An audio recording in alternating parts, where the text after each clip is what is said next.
Welcome to this dramatic therapy monologue. Listen to this meditation with an open mind and heart. In between each part, focus on your breath.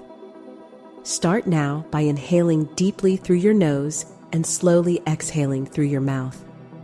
Then gently turn your attention to the natural rhythms of your breath.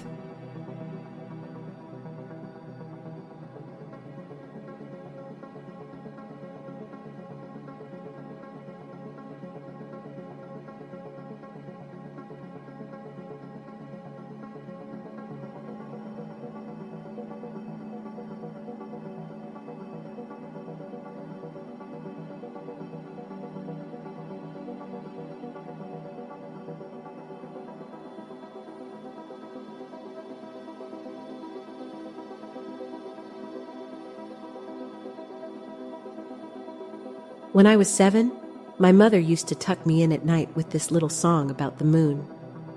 She would stroke my hair and say, "The best things grow in darkness, darling. Give yourself to the night." Back then, I believed she meant dreams, as in life dreams, visions.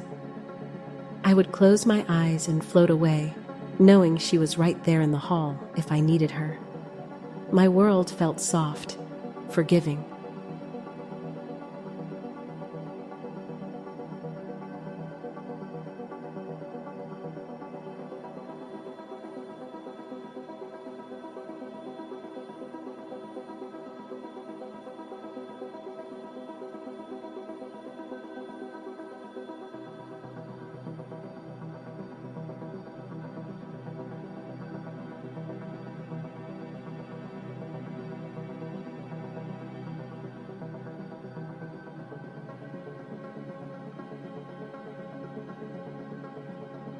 Fast forward. I am 27. I am launching my first startup, or rather, my startup is launching me, into orbit. Sleep? Sleep becomes a foreign country. I know it exists, but my passport is void. 2, 3, sometimes 4 a.m. coding, replying, convincing, pitching. Red Bull flows in my veins. Investors want updates, partners need reassurance, users demand features.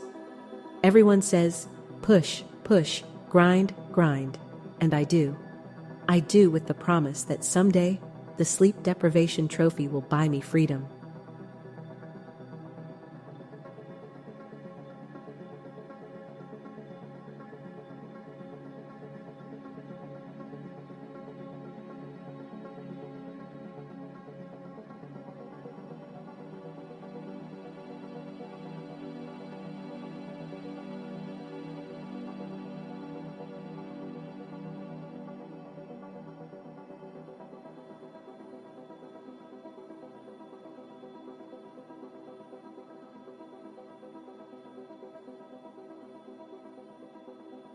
People admire your energy.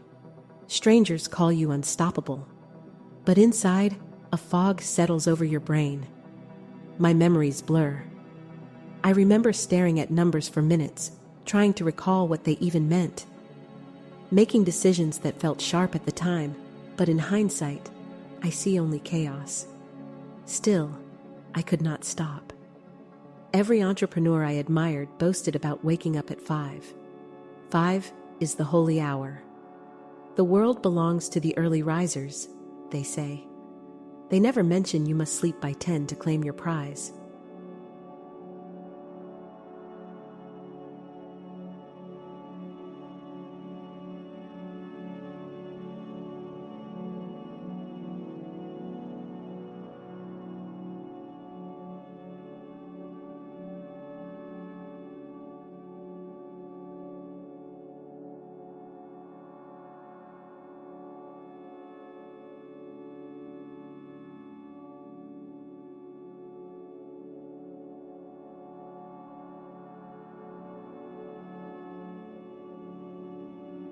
Breathing in, breathing out, gently focus inward.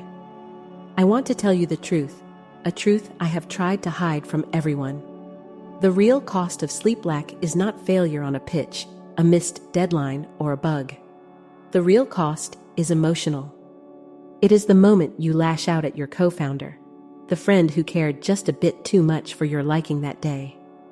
I remember yelling at my younger brother after he visited to make me a meal. I told him he was distracting me. He left without a word. My apartment echoed with my disappointment in myself.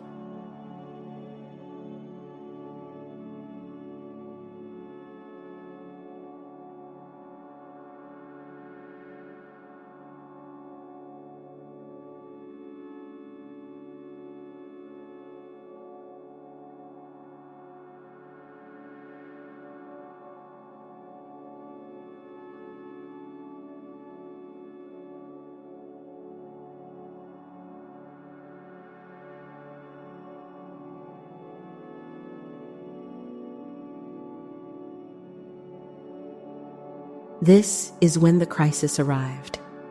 I was alone in a sea of half-baked ideas, my ambition a boat holed below the waterline by exhaustion. I had thought myself invulnerable. Deep down, my mother's voice had been replaced by another, older, crueler, developed in my teens when I decided that feeling tired was a kind of weakness. My father worked 2 jobs, no complaints. I wanted to be strong, perhaps even superhuman. But I am not. Nobody is.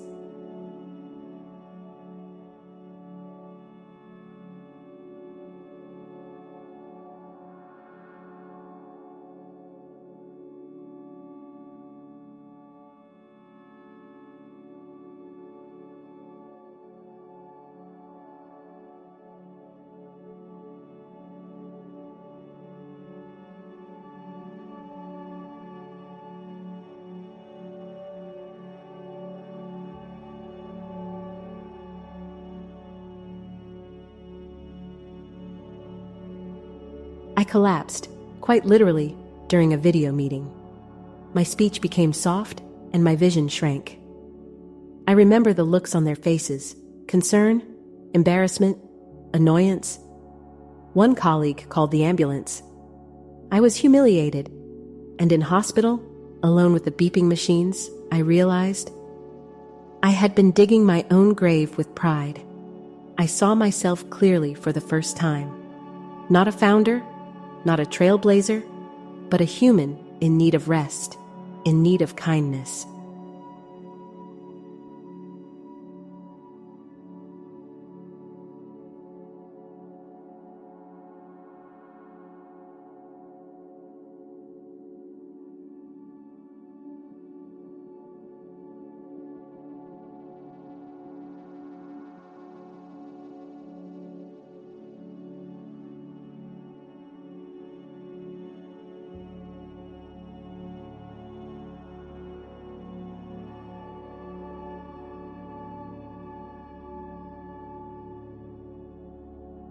Pause. Breathe.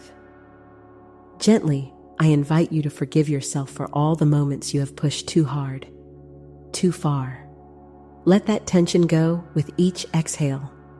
It took months to recover, not just physically, but emotionally. I began small ceremonies for myself. I would turn off my laptop at 9. Tell myself, you matter more than your unfinished code. I started a sleep journal. The dreams came back, slow at first, flickers in the dark, trying to reach me. I let them. I remembered my mother, her lullaby.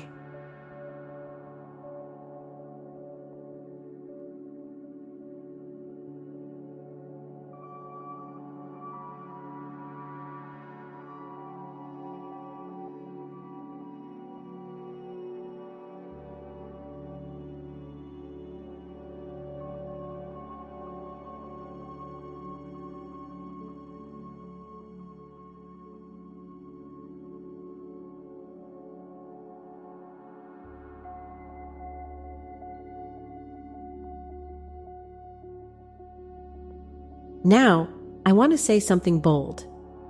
Any startup, any invention that does not place rest at its core will ultimately fail. Who will carry your dreams if you dissolve your mind in the acid of sleep debt? You will lose your spark. Even more, You might lose the people who believe in you, in what you could create, if only you dared to value yourself.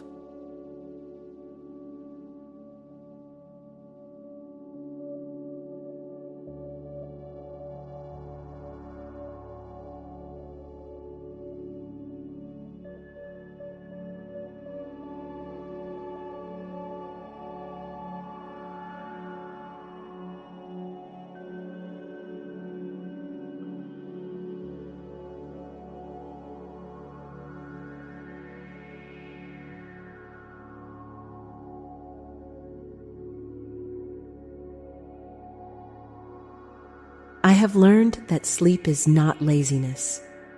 Sleep is the revolutionary act at the heart of every creation worth fighting for. There is no glory in grinding yourself into dust. I want you to remember that. Take one more breath and know this. You are not a machine designed for endless production. You are stardust, meant for moments of darkness and dreaming. Rest your creative mind, and everything else will follow. Thank you for listening.